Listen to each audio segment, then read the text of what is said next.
নাবালিগ অবস্থায় যার বাচ্চা মারা যায়, ওই বাচ্চাগুলিকে আল্লাহ পাক রব্বুল আলামিন কিয়ামতের ময়দানে বাপ মার জন্য বহুত বড় সুপারিশকারী বানায়।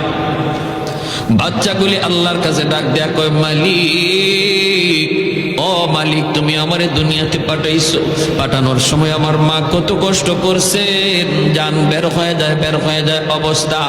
এরপরে আমি দুনিয়াতে আসলাম, এত কষ্ট আমি মাকে দিলাম, কিন্তু মার কোনো খেদমত আমি করতে পারলাম না, আমার মা ঋণ আমি শোধ করতে পারলাম না।